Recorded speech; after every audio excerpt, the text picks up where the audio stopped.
Hi, welcome to Mother Industrialist live show where we talk about entrepreneurship, parenting, and life. I'm Kenneth, the host. I'm the author of Mother Industrialist, Perfecting the Balance Between Motherhood and Business Success. I'm also the founder of KC Creative Marketing, where we provide designing services and marketing consulting. So today is episode 21, and it's such a great year, great opening, and let's welcome 2018. And this is the first live show that I have this phenomenal lady that I invited, and she has been the great inspiration for me, and also for her, she's an author of Inspiration for the Soul, No Woo Woo Nonsense, I Promise by Shamala Tan. She's also an intuitive life coach. She's a single mom of a 12-year-old girl. And without further ado, let us welcome Shamala. Hi, Shamala. Hi, Hi. welcome. Hi, thanks Kenneth for inviting me. No problem. Thanks for coming and making time for the show. I know this is a beginning of the year. I'm really thankful for you to hop onto my show and be willing to share today. And before we start the show, there's a tradition which is every guest at the end of the show they get to post a question of the day out to the guest and also to the next guest out to the audience and also to the next guest. So before we start, are you ready for the question of the day? Yes. Okay, the question of the day by the previous guest is mothers, what are you waiting for to become an entrepreneur? Like for you, you're already entrepreneur. So back then before you became an entrepreneur, what were you waiting for? So you got a Okay. question? Yeah. Yeah. So spend some time to think about it while I go onto Facebook and see if we are live successful and if our sounds are okay. Okay, I hear my sound, my voice. Okay, let's hear yours.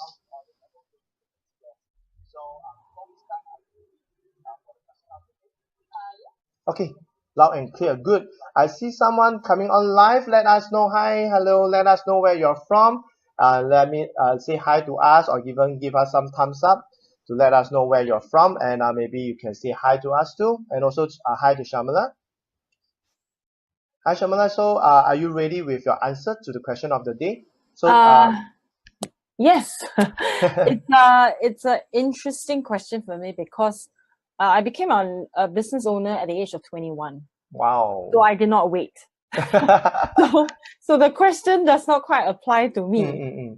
So I became a business owner when I left art school and almost immediately jump into business. And So after you left school, you immediately jump into business. yeah.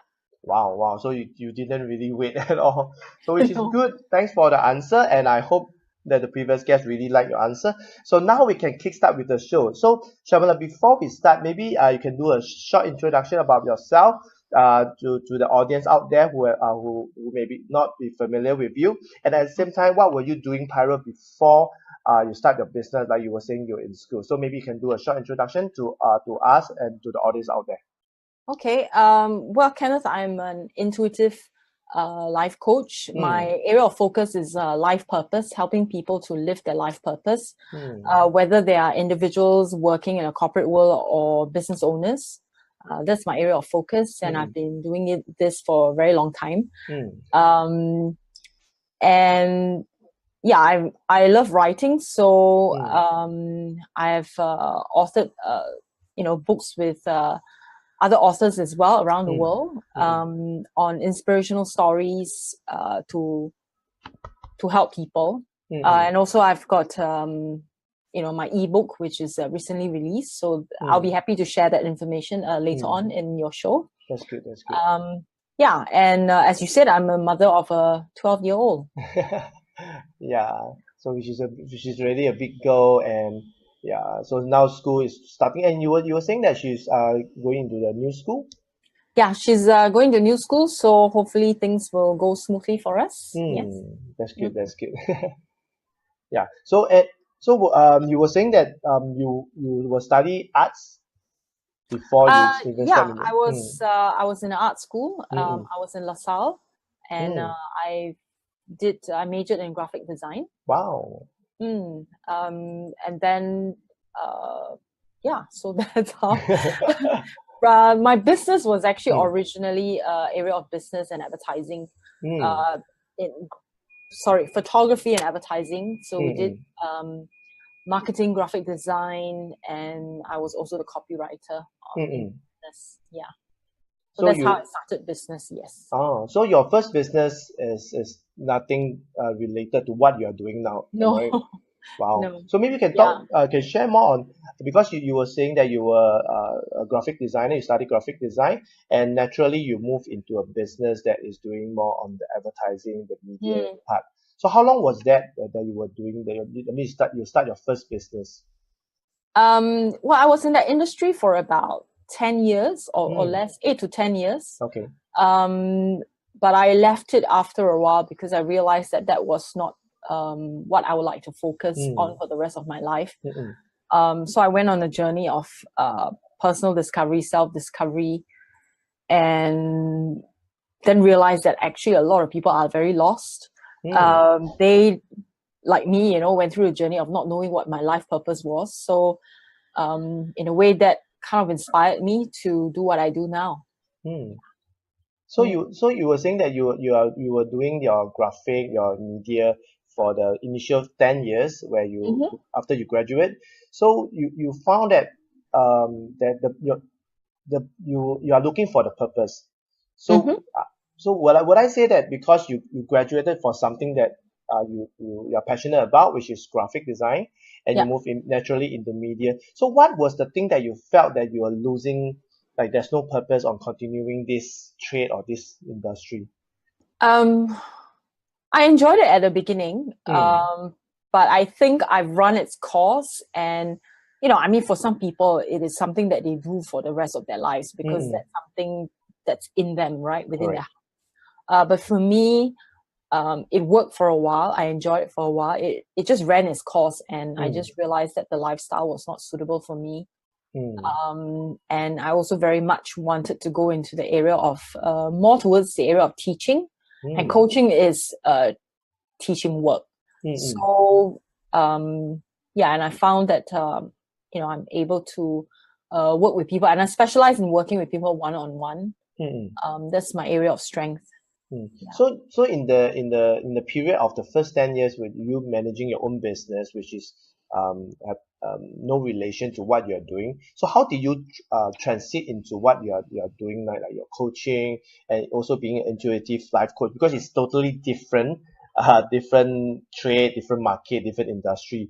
So was there a transition period that you were going through before you stepped into this industry? The transition was very, very dramatic. So I started my own business at the age of 21, but after 4 years, I decided to part ways with my business partner because I was looking for something more, something that I enjoyed more. And I felt that I was just running the business, but I was not really doing the work that I want to do. There's a very big difference between being an artist and being the person running the business. So, and so I left the business. So in a way, you could say that, for the next 6 years, it was a journey of self-discovery because I did a lot of freelancing for multinationals. I did a lot of writing for multinationals. So I was a freelance copywriter. And, that sort of lifestyle suited me. The freedom that it gave me was really good. But it also gave me too much time partying. So that kind of lifestyle was not, very good in the long term. So too much partying. I was really, really hooked on too much drinking. And I would say that it was quite a big addiction at that time. And so the transition, when I say it's dramatic, it was really dramatic. There are days where, I'll go out partying and then come home not knowing how I got home. Wow. Like waking up in the morning and not knowing how I got home. Not remembering who I went out with even the night before. Wow. So it's like, one day I just woke up and realized that this is it. I cannot do this anymore. I cannot keep doing this and not remembering how I got home. I would get myself into trouble. And so I decided that, that lifestyle, even though it suited me well at that time, because this was many years ago, as a freelance copywriter, I used to be paid quite a lot of money. And in Singapore, as you know, alcohol is not cheap. And in order to support, you need to earn more. Yeah, in order to support this lifestyle, the earning was very suitable for me. They paid very, very well. But I realized that I just can't, continue like this. So I decided to stop my work in that industry. Because so totally stop your freelance writing. I stopped, and I took time off. I took about 6 months to a year off, just to rediscover what I really want to do. So I did a lot of reading, reading books on personal development. Spent a lot of time by myself and rejecting all the offers from my friends to go out and party. And so that was my transition. And then I, started things like meditating and understanding self. A lot of personal development work went into there. And I completely stopped drinking. I stopped drinking for a very long time. Just to get a clear head, get clarity in my head about what I really want to do. So I would say that, I was still fumbling along when I decided to go into the area of teaching and coaching. But I think being on the job and learning and, I met my mentor, who was a spiritual psychologist. He was based in California.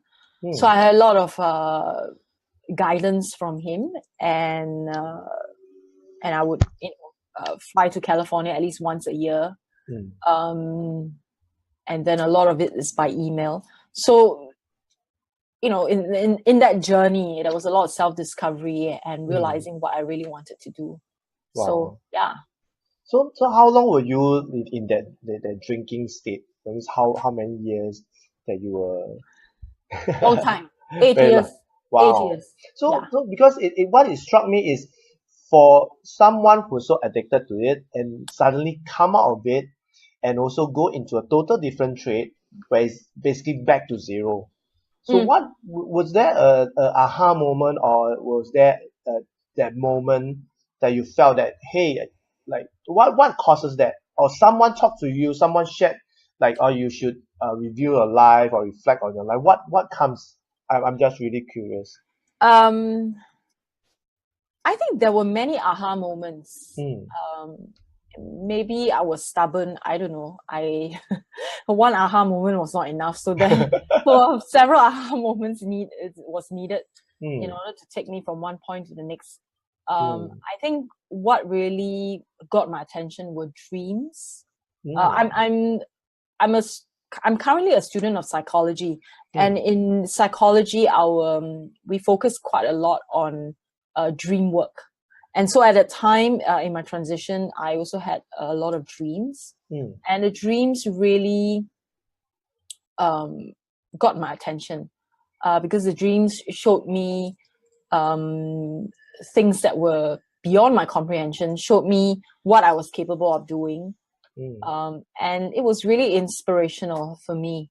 Wow. So I would say that many of the aha moments came in a form of dreams. Wow. Yeah. So you kind of like see what you're capable of, rather than someone speak to you. Basically, the dreams speak to you, and you just realize, hey, what is all this dream about? And you were saying that it's not just one, there's a few that bring you, and just that one day. So that one day, why out of so many other trade you moved into this? Although I know that it's about teaching, you can also be a graphic designer, like lecturer or professor, stuff like that. Yeah. Why in this area, this industry, or even become a life coach? I think in many ways, maybe the industry chose me. I did not choose it. It's like a natural transition. When you are into personal development and you're so hungry for knowledge and so hungry for growth, is like a natural thing that you just go deeper and deeper into it. You Mm. have a hunger to teach other people and to share what you have learned. Mm. So it just became that way. It became your new passion and something that you are like really obsessed about, really that Yeah, you want to find more. And the more you find out, the more deeper, the more love, more passionate you are into this. Am I yeah, right? Yeah. yeah, yeah. And it has been more than 10 years, and I'm Wow. still passionate about this work because Wow. I know that there is a lot of value Mm-mm. that people can get out of it. And also, a lot of people do need it. When I look around me, I know that a lot of people are quite lost in what they do. Yep. Too many people in the world are just going through motions. They're just going through, what they need to do, and mindlessly, Yep. without even thinking about what is it that they truly want within their hearts, and being true to themselves. I think this is something that is really lacking in many people, not being able to live a life where they are true to themselves. Yeah. Which is so true, and that also bring us to today's topic, and how to overcome challenges when you're a business owner and a mother. Like in the beginning, I also shared that you're a single mom with a child-year-old daughter, and how is it like now with a life like being a life coach. You do a lot of one-to-one coaching, and definitely your time is being taken up with doing your coaching. So how do you manage? And I believe that like from you moving from a graphic, from a designing background to something that is totally different, definitely there will be challenges. Like people will be thinking, you are now like back to zero. You're a beginner. You are still a very someone very very new into this industry. So how can you like call yourself as a coach? Definitely at the same time, when you became a mom, there's more responsibility, and furthermore, now you have a really a 12-year-old daughter, which is in the teenage, which is also another like the rebellious time, rebellious age, rebellious time that you need even more time to really be with her. So how do you overcome, and maybe you can share with us what are the challenges that you have Okay, I along. think the key challenges that any parent, not just mothers, right? Any parent faces when you are running your own business is always time. Mm, Time is always an issue. And so what got me going is really knowing how to use my time and prioritizing my time. mm, I'm big on scheduling time. mm, And so this is one particular area that I make my coaching clients also do. mm, Keeping track of time.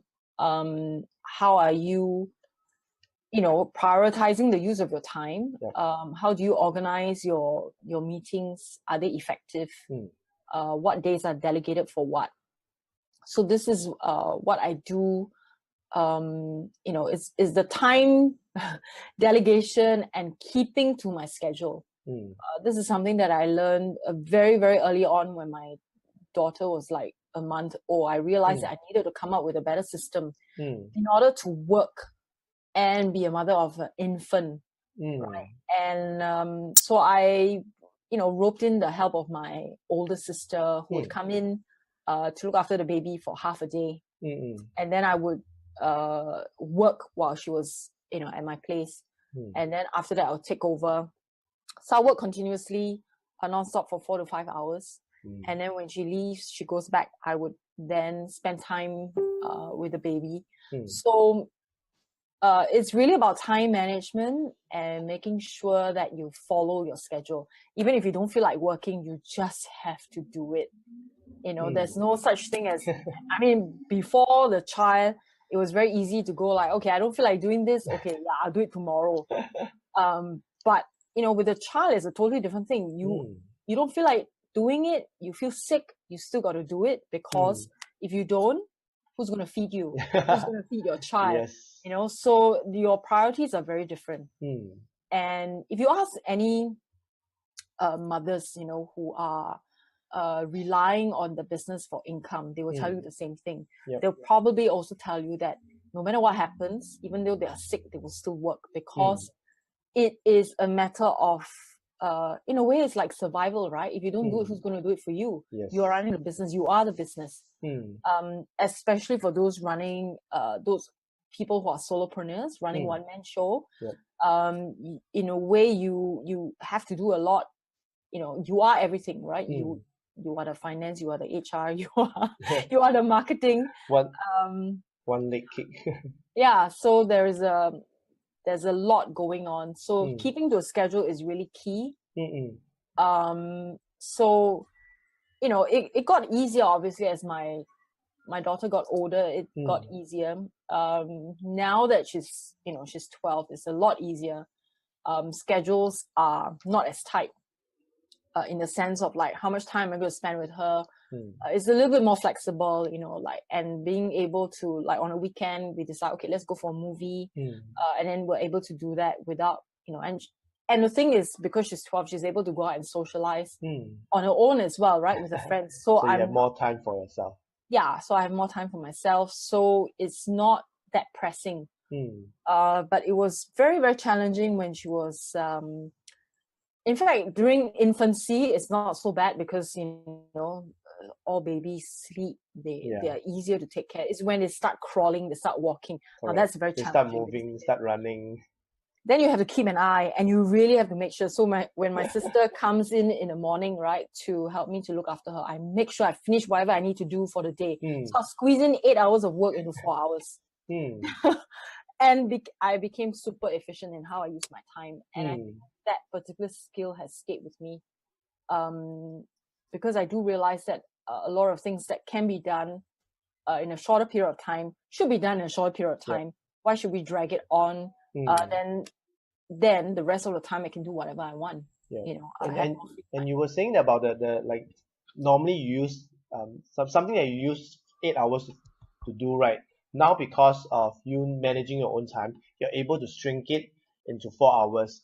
And this is something that I realized in a lot of mompreneurs when they do their business, as compared when they were at work. The same amount of work, right, that be done in 8 hours, it can be in 4 hours, because when you are alone, when you are working from home, there's no distraction like chat with your colleague, maybe looking at your phone, or maybe your bosses will ask you for meeting. There's no such distraction. So instead, these 8 hours in fact became more effective, more productive, because you're managing your things. Like for my case, I can be very productive from 2 to 5 because it's fully 100% focused, and you can do a lot of things because you already plan it out. And during the time when my daughter finish school or pick her up, I will be able to spend that time. And when she when she go to bed for the next day, right, and at 10 p.m. to 2 a.m., I will be able to finish up whatever I need to finish. So I would say that when you are living life on your own, so like for you, you're doing your own business, you're doing your own coaching, everything is scheduled. And something that you point out, which is very important, a lot of mompreneurs or anybody who's stepping into entrepreneurship or even become self-employed, they forgot about this thing called schedule.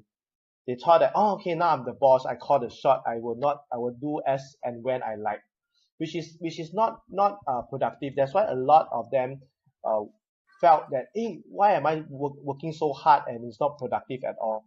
So would you say that scheduling is something that you cannot do without, and that is one of the maybe factors that help you to work in your business for so long?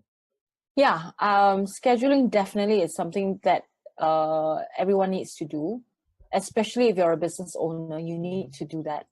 You need to, you know, I get inspired when I read about how people become successful in their businesses. So if you read the stories about successful business owners and how they became really big in a business, all of them are very strict on time scheduling. You know, they really make full use of their time. You know, what time they wake up, you know, waking up at 5, go to the gym, work out, you know, have a good breakfast, and then have a morning meeting with the staff and so on and so forth. So they start the day really early, and they're really efficient. They don't call for meetings unnecessarily.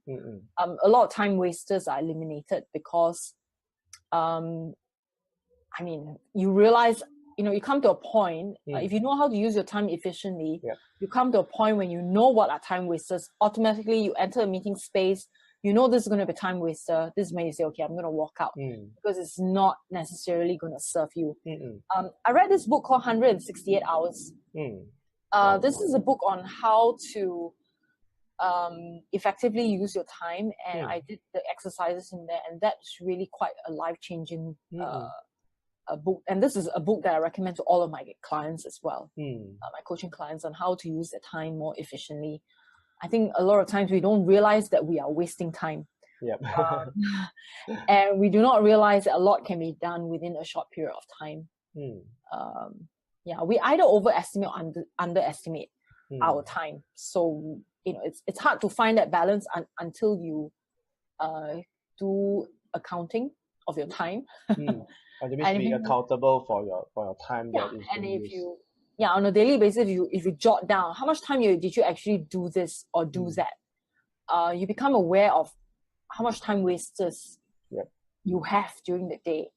And when you're able to do that, then you realize, okay, this is not the way to live my life. I think all business owners know this. If you lose money, you can earn back your money. You lose time, you can never earn back your time. Correct. But, time lost is time lost. That's it. So scheduling of time, efficiency of using time, I think that really takes more than 50% of your, I give credit to that, for the success of any businesses. I do agree, because like I've interviewed a lot of mompreneurs, and a lot of them give credit to really scheduling their time and really making time for, like, let's say their daughters have this ballet class. They will block that 1 to 2 hours, and that just for their daughters ballet classes and all that, and they make sure that there's no work in that 1 to 2 hours. And really block out, and they will always make time slot for their clients rather than they accommodate to their clients. It's not that they don't want, because their priority is still onto their kids, their family, and that's where most of the mompreneurs, they start a business because they want to spend more time with their children, and that definitely the priority goes to the family. But the business will come and they will make time for it. They will have certain, maybe like 2 p.m. or 4 p.m. They will always have this time slot, so that it's easier for them to work it out their schedule, rather than I see a lot of entrepreneurs, they are in a mess because they always work according to the client schedule. The clients want them to come on the weekends, on late night and stuff like that. They will just accommodate until a point of time they are overstretched, like a rubber band, and overstretched and they split. And that's where a lot of them just give up on the business, say, hey, why am I working so hard for the business? So in fact, there's another way, like you were saying, that the scheduling, and one of the mompreneurs, her name is Rosie, she shared with me, like, she called it calendaring. That means everything is being jotted down in the week, in the day, the schedule, and really effective. Because for me, I do that also. And also, when I share with any mompreneurs or any mummies who want to start in business, I also tell them about that. So what is it? Is there any difference between because you start your business before you became a mom? So were there any drastic difference, or what were the differences in you being an entrepreneur and a mompreneur? I don't think there's a difference. I actually refrain from calling myself a mompreneur. I rather call myself a business owner, because I'm a business owner first, before I became a mom. So the mom thing is like a by the way thing. I don't see, I mean, if I were to introduce myself to people and they ask me what do I do on a professional level, I say, yes, I'm a business owner. And I rarely talk about children, because we don't see men talking about that. I mean, if you ask a business, you ask them, you don't call them a debtpreneur. If a business owner introduces himself, he introduces himself. Rarely would he say, I have, I'm a business owner with 5 kids. Very rarely is that being said. So likewise for me, I just naturally see myself as a business owner. I don't think that I mean, for me, it's the same, because you start the business first before you became a mom. So naturally, things is still the same, because your discipline, your scheduling, and whatever habits that you're having is already before you became a mom. So like what you say, it's naturally you became a mom, and just that you just have to make some adjustment, especially you have to cater time for another newborn, another life, another maybe for the kids. And that is something that I want to share it out with the audience, because like for me, a lot, because I used to work for Motherhood magazine, a parenting magazine, and most of my clients, they start the business after they became a mom, because they how should I put it, because they want to spend more time with their children, and that's where they did did start a business on a part-time basis, and now it has grown up to grown to a huge business or e-commerce site already. So for you, have you ever thought that it's tough being a mom and also doing a business at the same time, or you felt that it's about the same? Any challenges? As I said, time, Mm, time is always a challenge. I think that to me would be the biggest challenge. mm, Time, and also, I mean, also thinking about, how to spend quality time with my child. mm, Because the last thing I want is to be very involved in my business, and then when I'm with my child, I'm thinking about my business. Then mm. I'm not fully present with my child. Yep. That was one of the initial challenges that I had. Mm. Especially when the child is not really interacting with you. It's Yep. very easy to zone out, physically there, but then your mind is not there, right? Correct, Because the child is not interacting with you yet. Mm-mm. So your attention is not fully focused on the child. Mm-mm. And it's very easy to zone out. And it's fine if the child is asleep, but if the child is awake, the child will know that you're not present. Yep. The child will feel it. They are And very intuitive also. Yeah, exactly. So the challenge was that.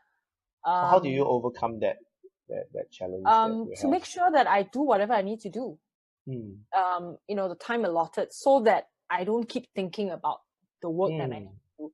So if I set a goal for the day, I need to finish how much of this work, then I make sure I finish it, so that I do not dwell on it and think about it. If I don't finish it, then I'll keep thinking about it, and even if the time spent with my daughter is not going to be quality time. Correct. But that became even more challenging when my daughter was, as she got older, she was interacting, talking more. The business also got busier. So that was quite a big challenge in a sense, because as the business got, busier, and then she needed more attention. So that's when I realized that I needed help also. So I do have an assistant. But she's based in the UK, simply because my client base is quite international.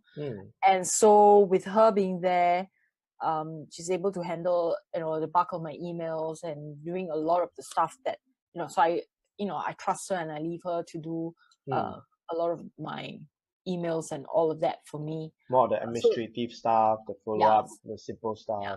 So that really, really helps. It makes a big difference. So my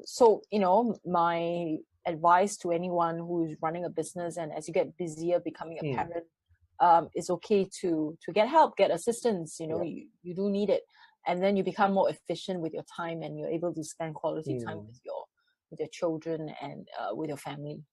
That's a very nice tip, because I realized that a lot of, especially parents, mothers, they tend to take everything onto themselves until they are physically, mentally, psychologically drained, and that would be hard for them to seek for any help. And also, like for you, you realize that, and you wanted more time. You find a way out, which is like what we call outsourcing. You outsource to someone who can do the things that maybe we are not really very good at, maybe like accounting, maybe admin stuff, or maybe to schedule some time and with clients and all that. So we will leave all that, and we will do things that we are best at, we are more productive, more efficient. And because I realized that that we have this culture of doing everything on our own, because we fear that this person cannot meet our standard and stuff like that. What is your take on that? Like for you, what do you have this barrel of trusting someone to do this thing for you, where you think that I can do the same thing, but this person or this assistant may not be able to do that? Do you have that problem? At the beginning, but it took a bit of adjustment for me to also realize that, hey, life is too short. I mean, nobody's going to do things the same way I do it.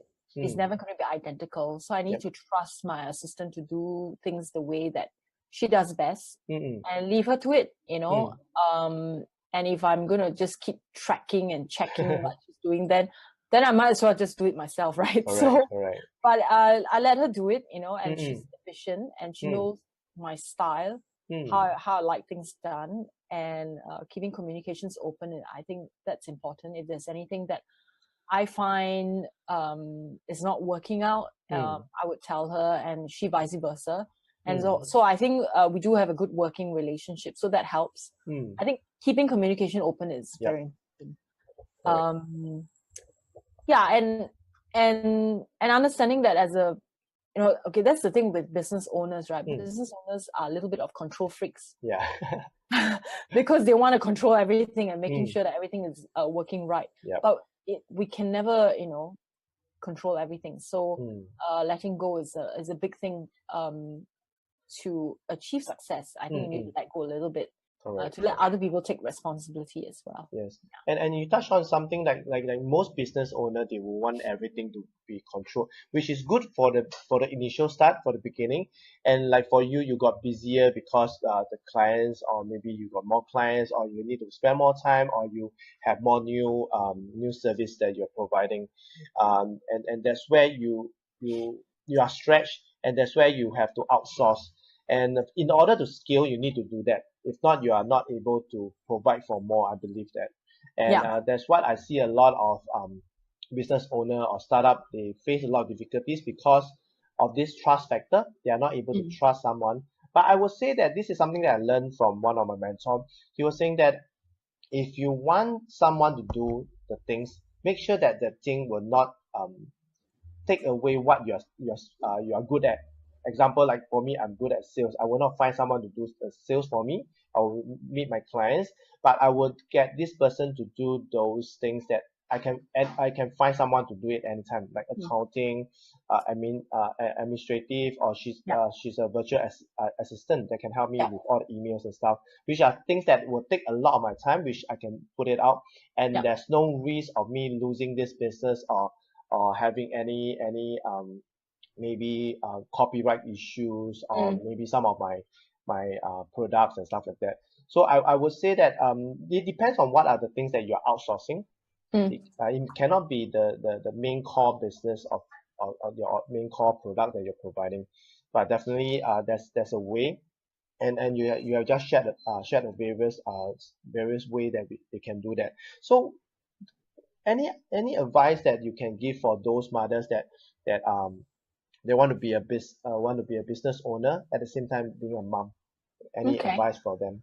I think if you are, as a mother, if you are thinking of running your own business and this is something that you're very passionate about, don't worry too much about, having to juggle the two, because I believe that if you're passionate about what you want to do, at the end of the day, everything will work out. All the resources you need, all the help and assistance you need will come together. If we overthink things and stop ourselves from going forward because we think that we're not able to juggle, then we're not giving ourselves the chance to even try.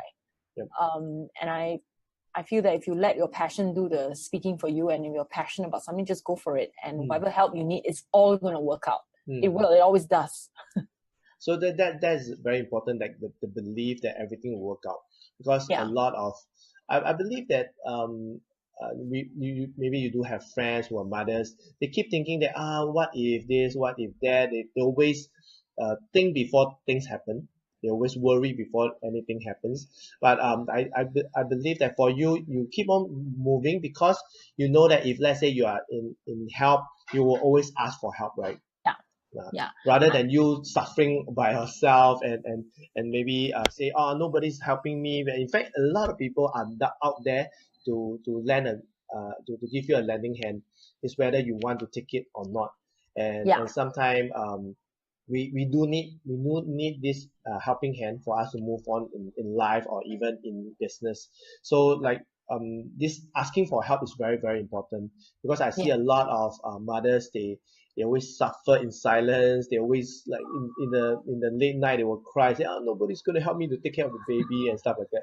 So I guess it's not about putting everything onto yourself and keeping it, and also really to ask for help and really seek for Mm. help, Yeah. because there's always someone who has the heart of gold that will want to offer that help.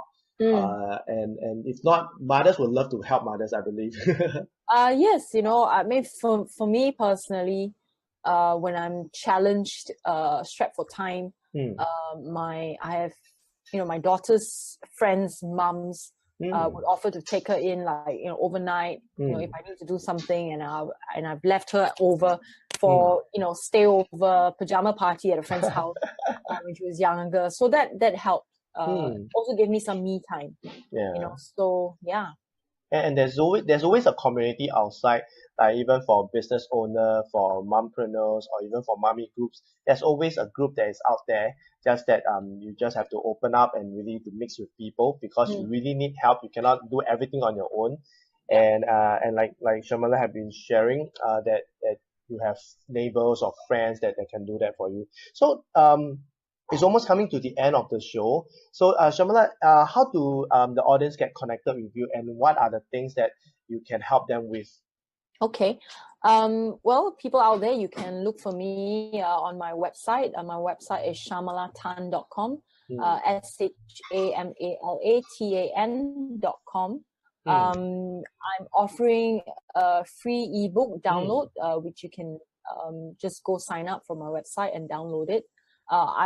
In that ebook, you can read about it's inspiration basically for you to. It's about personal development, about how you can grow as a person. And what I do is, you know, I assist anyone who's looking for clarity and direction in what they want to do in life. So I do also offer a 15-minute free consultation if anyone is interested. All they need to do is go to my website, sign up for it, send me an email, and and they'll know how to get in touch with me from my website. Yeah. Wow, that's good. Thanks, Jamala, for your gift, for your free ebook, and also for your free consultation. And I will include the link for those who are watching and also watching the replay. I will include the link below in the comment section after this live, and also so that you guys can connect with Shamala, and also to download her free ebook. And okay, so before we end the show, as I mentioned, before any show ends, there's a tradition, which is every guest get to ask a question of the day out to the audience and also to the next guest. So, Shamala, are you ready with your question of the day? Yes, I do have a question for the day. So my question is, well, because life purpose is my area of specialty. So my question to you is, to the audience, to the next speaker, is this: if you are already living your life purpose, then how do you see yourself as a parent? How do you integrate your role as a parent into your life purpose? Okay. So, what was the question again? The question is, if you are already living your life purpose, doing what you love, doing what you enjoy, how do you see your role as a parent integrated into your life purpose? Okay, if you are already living your life purpose, how do you see it integrate into your parenting? Can I say How do you see your role as a parent integrated into your life purpose? Okay. Okay, let me just write it down. Okay, that's very good question. And for those who are watching replay, I will put the question in the comment section. What Shamala had posted out the question of the day, and feel free to give us your answers, and we are really looking forward for your awesome answer. And also, last but not least, Shamala, any last advice for the mothers who are sitting on the fence, thinking that whether they should pursue their passion, or they should step into entrepreneurship? Any last advice for them? Last advice, just do it, you know. Opportunities are always there. Don't waste it, you know. I mean, if it's something that you really want to do, just go for it. You never know till you do it. There's no point thinking about it and then regretting it. regretting not doing it. It's better to do it, and then you will know whether it's the right thing for you or not. Yep. If it doesn't work out, you learn something valuable. If it works out, good for you. So it's always a win-win. You will gain. It's a gain-gain. I don't think anyone will lose out from trying. Yep. Thanks a lot for the advice, and really just do it. For mothers who thinking, don't think, just do it. And there's nothing to fear of just doing it. You will regret if you never do it. So thanks a lot, Shamala, for today. I coming on today. And for those who are watching, if you have any questions that you want to ask Shamala, just post it below in the comment section, and we will be more than glad to answer the question. And Kenneth here signing off with Shamala. Thanks for coming in, and thanks for watching. And thanks, Shamala, once again. Have a great New Year and also the upcoming Chinese New Year. So I will see you guys in the next episode. Thanks, Shamala. Thanks, everyone. Thank you. Thank you. Bye-bye. Bye-bye.